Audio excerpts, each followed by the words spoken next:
नमस्कार. आज दिनांक 18 मार्च 2024च्या चालू घडामोडी आपल्याला बघायच्या आहेत. बरं, 18 मार्च म्हणजेच 17 मार्चला जे न्यूजपेपरमध्ये जे पॉईंट्स आले होते त्याचे सर्व नोट्स परीक्षेच्या दृष्टिकोनातून जे काही महत्त्वाचे असतील ते आपल्याला या व्हिडिओमध्ये बघायचे आहे. बरं, बऱ्याच विद्यार्थ्यांचे मला मेसेज आणि कमेंट्स आले होते की 17 मार्चला व्हिडिओ का नाही आला. तर दोन गोष्टींमुळे व्हिडिओ नाही आला. पहिली गोष्ट म्हणजे जास्त न्यूज नव्हत्या, 2 किंवा 3च न्यूज महत्त्वाच्या आलेल्या होत्या 16 मार्चच्या न्यूजपेपरमध्ये. आणि दुसरा एक महत्त्वाचा पॉईंट, मी सुद्धा पुण्यात नव्हतो, आमच्या स्टुडिओ रूममध्ये नव्हतो. का? कारण की आमचे मित्र PSI सागर गायकवाड यांचं लग्न होतं आणि त्या लग्नाच्या कार्यामध्येच आम्ही सगळे व्यस्त होतो. त्यामुळे रेकॉर्ड पण करता नाही आला आणि न्यूज पण 2-3च होत्या. आणि ज्या कुठल्या 2-3 महत्त्वाच्या न्यूज होत्या त्या आपण आजच्या व्हिडिओमध्ये कंटिन्यू करणार आहे. ठीक आहे, जास्त वेळ नाही घालवत. 18 मार्च 2024 आज दिनांक आहे. या न्यूज आपल्याला बघायच्या आहेत. जे नवीन विद्यार्थी कोण मला ऐकत असतील त्यांच्यासाठी मी अनुभव लिहिलेला आहे, तो अनुभव एकदा वाचून घ्या. ठीक आहे, आजची पहिली न्यूज बघूयात. लक्षात ठेवायचे, रोज सकाळी 11 वाजता आपण चालू घडामोडीचं लेक्चर घेत असतो आणि रोज संध्याकाळी 8 वाजता यूट्यूब चॅनलवरतीच एक पोलीस भरतीचं स्पेशल लेक्चर घेत असतो. कुठलं यूट्यूब चॅनल? तर टार्गेट पोलीस भरती 2024 या यूट्यूब चॅनलवरती घेत असतो. ठीक आहे, मागच्याच न्यूज मधली आपण एक पॉईंट परत रिपीट केलेला आहे मी, कारण की त्याच रिलेटेड आजची पहिली एक न्यूज आहे. आता बघा, ज्ञानेश कुमार आणि सुखबीर सिंग संधू यांची निवडणूक आयुक्त म्हणून नियुक्ती करण्यात आलेली आहे. ही न्यूज आपण आधी ऑलरेडी बघितली होती, तीच मी इथं कॉपी पेस्ट केलेली आहे. ठीक आहे, अरुण गोयल जे होते त्यांनी राजीनामा दिला होता, ही पण न्यूज आपण ऑलरेडी घेतली होती. आणि त्याच्यामुळं एकच मुख्य निवडणूक आयुक्त, म्हणजे 3 सदस्य असतात त्यातला एकच होता, 2 जण गायब होते आणि निवडणूक तर तोंडावर आली होती. त्यामुळे या दोघांची लगेच काय करून टाकली होती? नेमणूक करून टाकलेली होती. आता बघा, इथं मध्ये अध्यक्ष आहेत आणि राईट आणि लेफ्टला दोघं सदस्य यांची नियुक्ती केलेली आपण न्यूज घेतली होती. कोण 2 सदस्य? ज्ञानेश कुमार, सुखबीर सिंग संधू. लक्षात ठेवायचे, ज्ञानेश कुमार, सुखबीर सिंग संधू. ठीक आहे, आता त्याच रिलेटेड आजची पहिली न्यूज आपल्याला बघायची आहे. ती म्हणजेच कुठली? 16 मार्च 2024ला केंद्रीय निवडणूक आयोगाने लोकसभा निवडणुकीच्या तारखा जाहीर केलेल्या आहेत. म्हणजेच ज्या वेळेस घोषणा केली, बघा इथं प्रेस कॉन्फरन्सला बसलेले आहेत, मध्ये अध्यक्ष बसलेले आहेत आणि राईट आणि लेफ्टला 2 सदस्य बसलेले आहेत. हा फोटो कधीचा आहे? 16 मार्चला डिक्लेअर केलेले आहे, म्हणजे 17 मार्चच्या न्यूजपेपरचा हा फोटो घेतलेला आहे मी. इथं नाव दिसतंय बघा, राजीव कुमार, म्हणजे यांचं नाव आहे अध्यक्ष राजीव कुमार, सेंटरला बसलेले आहेत. राईट लेफ्टला 2 सदस्य बसलेले आहेत. ठीक आहे, आचारसंहिता लागू झालेली आहे. या प्रेस कॉन्फरन्स पासून आचारसंहिता लागू होते. मुलांना कळतच नाही ऍक्च्युली आचारसंहिता काय असते आणि आचारसंहिता कधी लागू होते. तर दोन्ही प्रश्नांची उत्तर एकदम थोडक्यात सांगतो. आचारसंहिता कधी लागू होते? ज्या वेळेस निवडणुकाच्या तारखा जाहीर होतात, म्हणजे 16 मार्चला झाल्या त्या तारखेपासून निवडणुकीच्या शेवटच्या मतदानाच्या दिनांकापर्यंत आचारसंहिता लागू असते. लक्षात ठेवायचे, कधीपर्यंत? मतदानाचा शेवटचा दिवस जो असतो ना, तिथपर्यंत आचारसंहिता लागू असते. आचारसंहिता म्हणजे काय सर? मला नाही माहिती. ठीक आहे, सांगतो. आचारसंहिता म्हणजेच काय? त्या टायमिंगमध्ये तुम्ही असं सरकारी घोषणा नवीन करू शकत नाही, योजना तयार करू शकत नाही, सरकारच्या जे काय मदत असतात नागरिकांसाठी त्या मदत सरकार करू शकत नाही, किंवा कुठलेही नेते मंडळी कुठले जे असतील ते समजा त्यांच्या मतदारसंघामध्ये काहीतरी असं समाजकार्य करत असतील, पैसे देणे वगैरे असेल किंवा जेवण वगैरे जे काय असेल तसं समाजकार्य ते करू शकत नाही. हे झालं सगळं आचारसंहिता म्हणजे काय. ठीक आहे, हा ऍक्च्युली रूल झाला. आता ते पाळतात किती नाही पाळत ती वेगळी गोष्ट, हे विचारणार नाहीयेत आपल्याला. आचारसंहिता हे फक्त तुमच्या माहितीसाठी सांगितलेली. ठीक आहे, आता या न्यूज पेपरमध्ये खूप सारे आकडे आलेले आहेत, खूप सारी माहिती आलेली आहे. मला तुम्हाला त्यात कन्फ्यूज करायचं नाही. मला परीक्षेला काय महत्वाचं आहे तेवढेच पॉईंट सांगायचे. तुम्हाला वाचायचं असेल, खूप इंटरेस्ट असेल ना निवडणुकांमध्ये, तुम्ही सविस्तर ते वाचून काढा. ही PDF आपल्या या यूट्यूब टेलिग्राम चॅनलवरती येणार आहे. कुठलं टेलिग्राम चॅनल? टार्गेट पोलीस भरती 2024. हे टेलिग्राम चॅनल जॉईन करून ठेवा, याच्यावरती ही PDF येणार आहे. आता तुम्हाला वाचायचं असेल सविस्तर तुम्ही नंतर वाचा, पण परीक्षेला काय विचारतात, पोलीस भरतीच्या परीक्षेला काय काय विचारणार ते पॉईंट्स मी इथं हायलाइट करतो. पहिल्यांदा ते पाठ करून घ्या, नंतर तुम्ही एक्स्ट्रा डाटा पाठ करा. पहिला पॉईंट, 2024च्या लोकसभेमध्ये भारतामध्ये एकूण किती मतदार आहेत? पहिला प्रश्न, 97.6 कोटी मतदार. किती? 97.6 कोटी मतदार. आता मी एक होडलं का नाही विचारणार. भारतामध्ये एकूण किती टप्प्यात मतदान होणार? 7 टप्प्यात मतदान होणार. किती? 7 टप्पे म्हणजेच काय? 7 वेगवेगळ्या तारखा असणार मतदानाच्या, वेगवेगळ्या राज्यांमध्ये वेगवेगळी. ठीक आहे. मग महाराष्ट्रामध्ये किती टप्प्यात होणार? तर महाराष्ट्रात 5 टप्प्यात मतदान होणार. किती टप्प्यात होणार? 5 टप्प्यात. मग आता इथं तारखा दिलेल्या आहेत, किती टप्प्यात होणार, कुठली तारीख, काय तारीख नाही विचारणार, नका लक्षात ठेवा. या पूर्ण स्लाइडमध्ये मला फक्त 3 पॉईंट लक्षात ठेवायचे पोलीस भरतीच्या प्रश्नपत्रिकांसाठी, की 97.6 कोटी मतदार. 140 कोटी लोकसंख्या आहे भारताची. 140 कोटी पैकी 97 कोटी मतदार आहेत, लक्षात ठेवायचे. आणि किती टप्प्यात मतदान होणार? 7 टप्प्यात. महाराष्ट्राचं किती टप्प्यात होणार? 5 टप्प्यात होणार. ठीक आहे. आता इथं तारखा दिलेल्या आहेत पण नाही विचारणार. तुम्हाला वाटत असेल वाचायचे तर वाचून घ्या. 19 एप्रिलला स्टार्ट होणार, 1 जूनला, 19 एप्रिल ते 1 जून पर्यंत लास्ट. मग 4 जूनला काय होणार, मतमोजणी होणार, हे विचारणार नाही. ठीक आहे. विचारलाच तर क्वचित हा विचारला जाऊ शकतो. क्वचित एकदम दुय्यम स्थानी त्या पॉईंटसाठी परीक्षेच्या दृष्टिकोनातून. बाकीचे पॉईंट्स जे महत्वाचे आहेत ते मी इथं घेतच आहे. ठीक आहे. लक्षात ठेवायचे ते 3 पॉईंट. रोज सकाळी 11 वाजता आणि 8 वाजता लेक्चर बघायला विसरायचं नाही. कुठल्या चॅनलवर? टार्गेट पोलीस भरती 2024.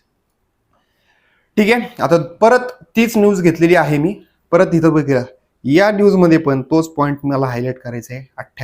96.8 कोटी मतदान असणार भारतामध्ये. 96.8 कोटी मतदार असणार. इथं पण तोच दिला ना. बरं, आता बघा तुम्हीच चेक करा. मी जर नोट्स टाईप केल्या असत्या तर माझी काहीतरी मिस्टेक झाली असती. म्हणजे मी कुठला तरी एकाच न्यूजपेपरचं घेतलं असतं. इथं यांनी देताना दिलेले 97.6 कोटी दिलेले लोकसत्ता न्यूजपेपरचे काय, आणि हा पण लोकसत्ताचे नाही, सॉरी, कुठला न्यूजपेपर आहे हा? वरती दिसते आपल्याला, लोकमत दिसते. लोकमत मध्ये लिहिलेले 96.8 कोटी. आता नक्की 96 पॉईंट आहे का 97 पॉईंट आहे हे मी एकदा क्रॉस चेक करतो निवडणूक आयोगाच्या वेबसाईटवरती, आणि उद्याच्या लेक्चरमध्ये तुम्हाला मी सांगतो 96 बरोबर आहे का 97 बरोबर आहे. खूप महत्वाचा पॉईंट आहे, कारण की याच्यावरती प्रश्न विचारला जाणार आहे. ठीक आहे. एवढा पॉईंट इथं महत्वाचा आहे. आता पुढचा पॉईंट. ठीक आहे. हे येत राहणार आहे प्रत्येक स्लाइडवरती, लक्षात ठेवायचं आहे. यूट्यूब चॅनलला सबस्क्राईब करून ठेवा आणि PDF मिळवण्यासाठी टेलिग्राम चॅनलला जॉईन करून ठेवा. आता महाराष्ट्रामध्ये, भारतामध्ये 96 कोटी मतदार असतील किंवा 97 असतील ते आपण बघूयात उद्याच्या लेक्चरमध्ये. पण महाराष्ट्रात किती कोटी मतदार आहेत? तर 9.20 कोटी मतदार आहेत. किती कोटी? 9.20 कोटी मतदार आहेत. महाराष्ट्रात किती टप्प्यात निवडणुका होणार? 5 टप्प्यात निवडणुका होणार. इथं दिसतंय बघा तुम्हाला, हा एवढा पार्ट, पिंक कलरचा पार्ट जो आहे, इथं 7 मेला निवडणुका असतील. इथं येल्लो कलरचा पार्ट आहे, तिथे 19 एप्रिलला असेल, इथे 26 एप्रिलला असेल. अशा प्रकारचे एकूण किती टप्पे आहेत? 5 टप्पे महाराष्ट्रात आहेत. भारतात किती टप्पे आहेत? 7 टप्पे आहेत. ठीक आहे. पुढचा पॉईंट बघूयात. बाकीचे पॉईंट्स नाही विचारणार, नका लक्षात ठेवू. पहिल्यांदा मी जे सांगतोय ते पॉईंट्स व्यवस्थित लक्षात ठेवा. ते व्यवस्थित पाठ झाले की इतर पॉईंट्स निवडणुकीच्या संदर्भात लक्षात ठेवायचे आहेत. ठीक आहे. आता पुढचा पॉईंट बघूयात. व्यास सन्मान पुरस्कार एका भाषेत दिला जातो. मी चुकून मागच्या व्हिडिओमध्ये चुकीचा आकडा सांगितला, लक्षात ठेवायचे. व्यास सन्मान पुरस्कार जो आहे ना, तो फक्त एकाच भाषेत दिला जातो, आणि ती भाषा म्हणजे काय? हिंदी भाषा आहे. ठीक आहे. सरस्वती सन्मान जो आहे ना, तो 22 भाषात दिला जातो. राज्यघटनेत ज्या 22 भाषा आहेत त्या 22 भाषांसाठी सरस्वती सन्मान पुरस्कार दिला जातो. ठीक आहे. ज्ञानपीठ पुरस्कार जो आहे ना, तो 23 भाषांसाठी दिला जातो. किती भाषांमध्ये? 23 भाषांसाठी दिला जातो. आणि साहित्य अकादमी पुरस्कार जो आहे तो 24 भाषांसाठी दिला जातो. आता सगळ्यात जास्त काय आहे? साहित्य भाषांसाठी. मग मी लक्षात ठेवताना तसंच लक्षात ठेवले, साहित्य खूप मोठं आहे आणि आपलं ज्ञान थोडंसं कमी आहे, म्हणून ज्ञानपीठला मी कमी 23 लक्षात ठेवले. म्हणजे हे दोन मला एका वाक्यात लक्षात ठेवता आले.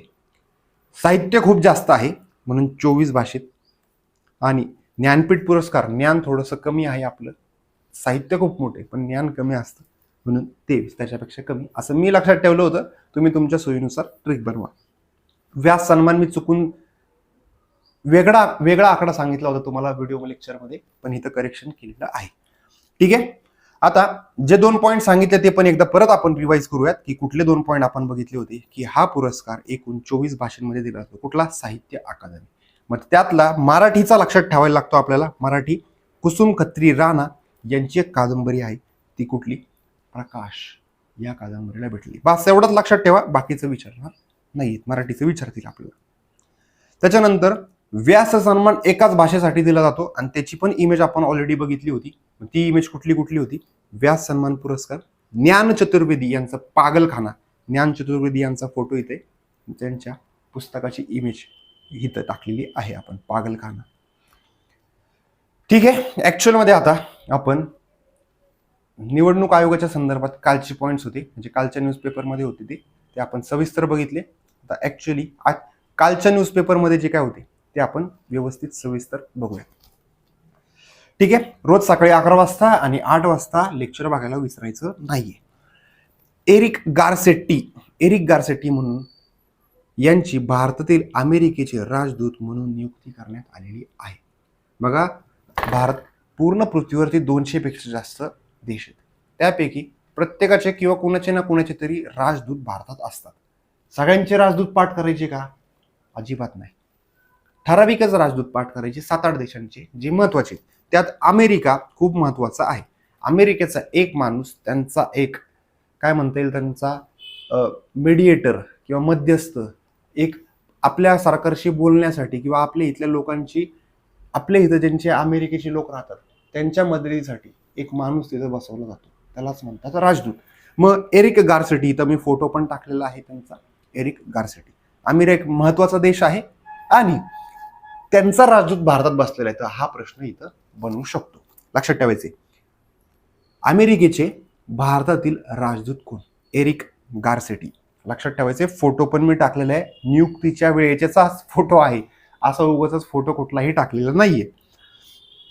ठीक आहे. पुढचा पॉईंट बघू. उत्तराखंडची न्यूज बघायची आपल्याला. उत्तराखंड राज्यामध्ये काय केलेलं आहे? 10% आरक्षण जाहीर केलेलं आहे. उत्तराखंडचा मॅप मी ऍक्च्युअली घेतला होता इथं वरती.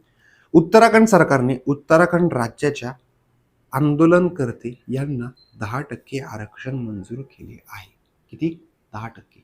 ईडब्ल्यूएस पॉईंट वेगळा आहे. ईडब्ल्यूएस इकॉनॉमिकल विकर सेक्शन, आर्थिक दुर्बल घटक, यांच्यासाठी 10% आरक्षण वेगळा पॉईंट आहे. इथं वेगळाच पॉईंट त्यांनी डिक्लेअर केलेला आहे. ऍक्च्युअली ही न्यूज इंग्लिशमध्ये वाचली होती मी इंडियन एक्सप्रेसच्या न्यूजपेपरला. मराठीच्या न्यूजपेपरमध्ये मला सापडलीच नाही ती न्यूज कुठं. मग आता इंग्लिश न्यूज ही होती, मी ती कॉपी पेस्ट केलेली आहे. Uttarakhand government approve 10% horizontal reservation for statehood activist. म्हणजेच काय? स्टेटहुड ऍक्टिव्हिस्ट याला मराठी ट्रान्सलेट मी काय केलंय, मला मराठी न्यूजपेपरमध्ये ही न्यूज सापडली नव्हती. मराठी न्यूज काय होती मग त्याची? राज्याचे आंदोलनकर्ते कोण असतील ना, जसं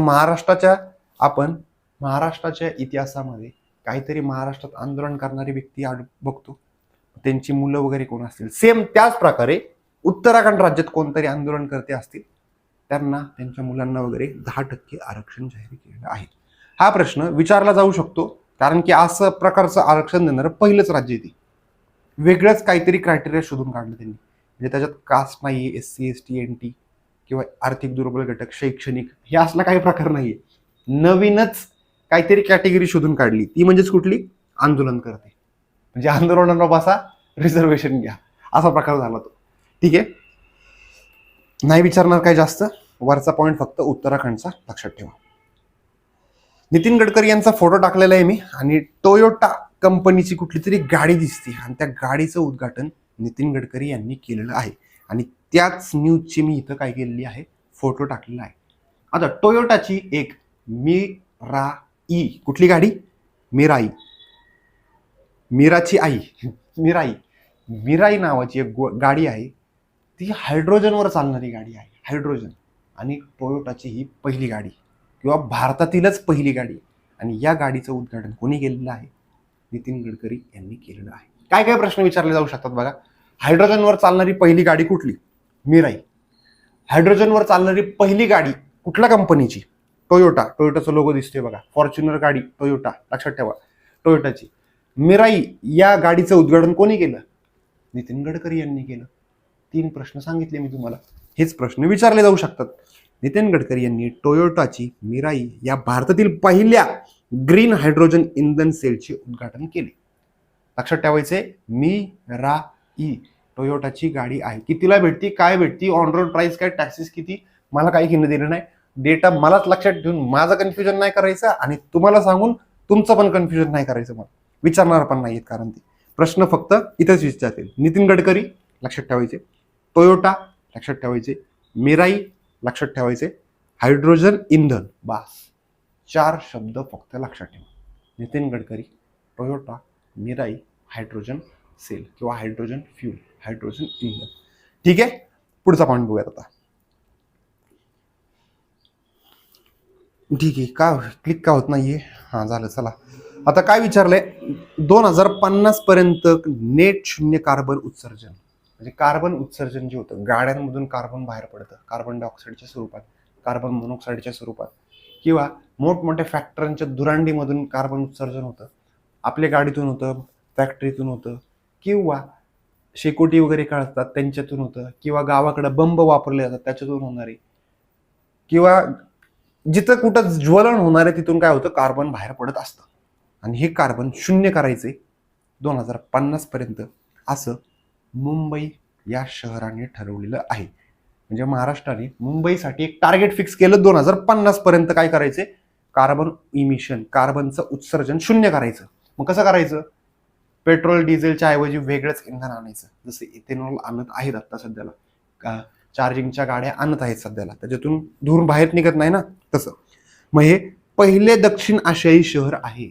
दक्षिण आशियामध्ये 8-9 देशांचा समावेश होतो. भारत, पाकिस्तान, अफगाणिस्तान, नेपाळ, भूटान, बांगलादेश, श्रीलंका, म्यानमार, हे जे काय आहेत हे दक्षिण आशियाई देश आहेत. या देशांमधील पहिलं शहर कुठलं बनलेलं आहे असं टार्गेट फिक्स करणार, तर मुंबई शहर बनलेलं आहे. ठीक आहे, तोच पॉईंट मी हायलाइट केलाय, दक्षिण आशियातील पहिले शहर बनलेले आहे. आणि भारताचं पण असंच एक टार्गेट आहे, ते 2070 आहे. भारताने कार्बन शून्य करायचे, कार्बनचं उत्सर्जन शून्य करायचे. ते कधीपर्यंत करायचे, 2070 पर्यंत करायचे. 2 प्रश्न विचारले जाऊ शकतात. कार्बन उत्सर्जन शून्य करण्याचं टार्गेट मुंबईने ठरवलेलं आहे, कधीपर्यंत, 2050 पर्यंत. भारताचा सेम टार्गेट कधीपर्यंत आहे, 2070 पर्यंत. किंवा कार्बन उत्सर्जन शून्य करण्यासाठी दक्षिण आशियातील पहिलं शहर कुठलं ठरलेलं आहे, तर मुंबई ठरलेलं आहे. लक्षात ठेवायचे, जेवढे पॉईंट्स पोलीस भरतीच्या दृष्टिकोनातून आहेत ना, तेवढेच पॉईंट्स मी इथे सांगत असतो. बघा, MPSC UPSCला किंवा इतर परीक्षांसाठी अजून थोडासा डिटेल अभ्यास करायला लागतो. पोलीस भरतीला ज्या प्रकारचे प्रश्न विचारले जातात त्याच प्रकारचं हे आपण लेक्चर डिझाईन करत आहे. त्यामुळं हे लेक्चर रोज सकाळी 11 वाजता बघायला विसरायचं नाही. ठीक आहे, इथं कार्बन उत्सर्जन धूर दाखवलेला आहे मी त्याचा. पुढचा पॉईंट, ऍक्सिस बँकची न्यूज एक, काय न्यूज आहे चेक करा. ऍक्सिस बँकच्या वेबसाईटवरतीच एक इमेज टाकली होती, तीच इमेज मी इथं घेतलेली आहे. ऍक्सिस बँकेने IFR एशिया अवॉर्ड्स 2021 मध्ये Asia bank of the year जिंकला. बस, प्रश्न साधा सिंपल, काहीच नका लक्षात ठेवू. Axis bank of the year, कुठली बँक, सॉरी ऍक्सिस नाही, Asian bank of the year. कुठली आहे, axis bank, Asian bank of the year. Asian म्हणजे आशियातली सर्वोत्कृष्ट बँक कुठली ठरलेली आहे, ऍक्सिस बँक ठरलेली आहे. ठीक आहे, पुढे जाऊयात आपण. आता इथं एक रेसिंगचं चित्र दाखवलेलं आहे बघा मी, काहीतरी फॉर्म्युला 1 किंवा F1. लुईस हॅमिल्टन नावाचं एक नाव लक्षात ठेवायला लागतं आपल्याला. Lewis Hamilton, Lewis Hamilton. F1 नावाची जी काही गाड्या आहेत, म्हणजे F1च्या स्पर्धा ज्या आहेत, त्यात बऱ्यापैकी सर्व स्पर्धा आधी कोण जिंकायचं, लुईस हॅमिल्टन हा व्यक्ती किंवा हा रेसर जिंकायचा. ठीक आहे, आता लुईस हॅमिल्टन सगळ्या रेस हारायला लागलेला आहे. आता त्याच्याऐवजी दुसरा व्यक्ती या F1च्या रेस जिंकायला लागलेला आहे, तर कुठला आहे, मॅक्स वर्स्टपन. मॅक्स वर्स्टपन हा व्यक्ती किंवा हा रेसर जिंकायला लागलेला आहे. त्याचाच फोटो मी इथं मागे टाकलेला आहे. मग आता इथं एक सौदी अरेबियामध्ये ही एक स्पर्धा झाली होती. ती स्पर्धा आता सध्याला कोणी जिंकलेली आहे, तर मॅक्स वर्स्टपन यांनी जिंकलेली आहे. मॅक्स वर्स्टपनने F1 Saudi Arabia grand prix जिंकली. त्याचा फोटो पण इथं टाकलेला आहे. आता कीवर्ड सांगतो मी तुम्हाला इथं. एमपीएससीला पण प्रश्न विचारले जातात आणि पोलीस भरतीला पण प्रश्न विचारले जातात. F1 सौदी असेल, अमेरिका असेल, जर्मनी असेल, फ्रान्स असेल, कुठं पण स्पर्धा उद्यात. F1 स्पर्धा जी आहे ती पूर्वी 2-3 वर्षापूर्वी फक्त एकच व्यक्ती जिंकायचा, सारखा सारखा जिंकायचा, Lewis Hamilton. Lewis Hamilton, Lewis Hamilton, सगळीकडे लुईस हॅमिल्टन. पाठच नाही करायचं कुठली जिंकला, लुईस हॅमिल्टन जिंकला. नाव पर्याय दिसलं लुईस हॅमिल्टन की पोरं जी हुशार आहेत ती डायरेक्ट लुईस हॅमिल्टन लिहायची. आता लुईस हॅमिल्टन हरत आहे आणि आता कोण जिंकते? Max Verstappen. आता प्रश्न विचारू द्यात कुठला पण.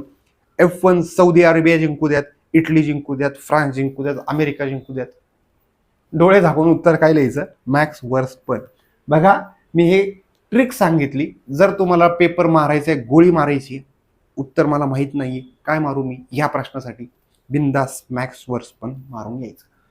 क्वचित दुसरा कोणतरी जिंकलेला असू शकतो, क्वचित म्हणतोय आम्ही, पण मॅक्झिमम सगळ्या स्पर्धा कोण जिंकते सध्याला?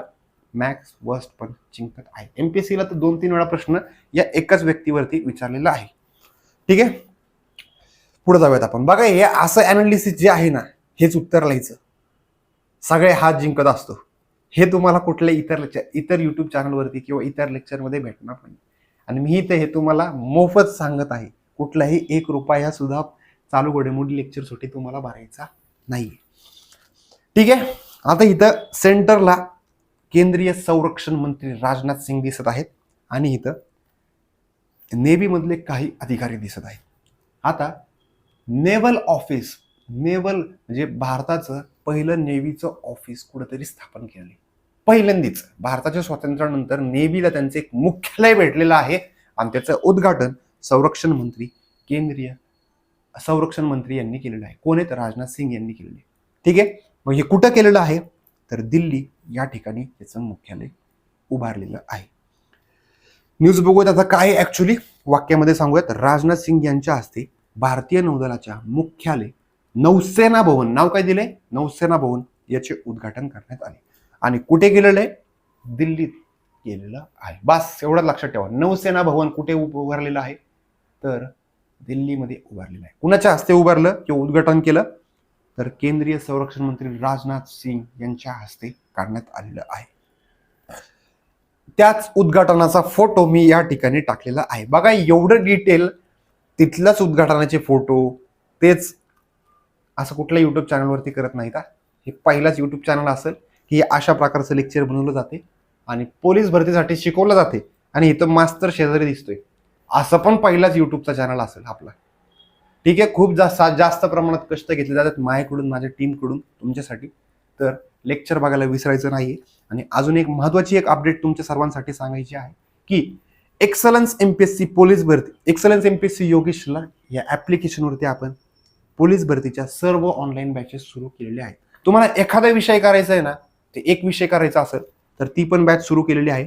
तर ती बॅच तुम्हाला 650 रुपयाला भेटणार आहे, पण पहिल्या 50 विद्यार्थ्यांना 450 रुपयालाच भेटणार आहे. आणि एखाद्या विद्यार्थ्याला जर वाटलं मला सगळेच विषय घ्यायचे, तर 450 तुम्ही जर पहिल्या 50 मध्ये ऍडमिशन घेतलं तर 450 भेटेल. 450 गुणिले आपण 8 बॅच बनवलेले आहेत, तर याचा गुणाकार होतो 3600. 3600 रुपये भरणार का तुम्ही? तर नाही. पहिल्या 50 विद्यार्थ्यांना जर तुम्हाला वाटत असेल की सर्व विषयांची बॅच घ्यायची आहे, तर तिथं 1600 रुपयाचं कुपन आहे. ते कुपनवर क्लिक केलं की तुमचे 1600 रुपये मायनस होतील आणि ती बॅच भेटेल तुम्हाला 1999 रुपयाला भेटणार आहे. 1999 रुपयामध्ये सर्व पोलीस भरतीचा अभ्यासक्रम शिकवला जाणार आहे. ही टीम आहे आमची. या टीमचा मी खाली एक्सपिरियन्स पण लिहिलेला आहे. एक्सपिरियन्स व्यवस्थित वाचून घ्या. कोणीही असं आणलेलं नाही आहे ऍप्लिकेशनवरती. मी सर्व अनुभवी शिक्षक आहेत. इथं जर बघितलं, सर्वात महत्वाचा पॉईंट इथे येतो, पंचायत राज, कम्प्युटर, अर्थशास्त्र आणि इथं पोलीस प्रशासन हे विषय सुद्धा आपण बॅच मध्ये शिकवणार आहे. त्यामुळं एवढी जबरदस्तरित्या आपण बॅच बनवत आहे नाही की अशा प्रकारची बॅच तुम्ही कुठेही युट्यूबवरती किंवा कुठल्याही ऍप्लिकेशनवरती तुम्हाला बघायला भेटणार नाही. अशा प्रकारची बॅच आपण या ठिकाणी बनवत आहे. तर बॅच बघण्यासाठी तुम्ही आत्ताच प्ले स्टोअर ओपन करायचे आणि एक्सलन्स एमपीएससी योगेश शेलार हे ऍप्लिकेशन डाउनलोड करायचं आहे. ठीक आहे, या व्हिडिओमध्ये मी इथंच थांबतो. उद्याच्या व्हिडिओमध्ये आपण पुढच्या चालू घडामोडी घेऊन येऊयात. ठीक आहे, थँक्यू.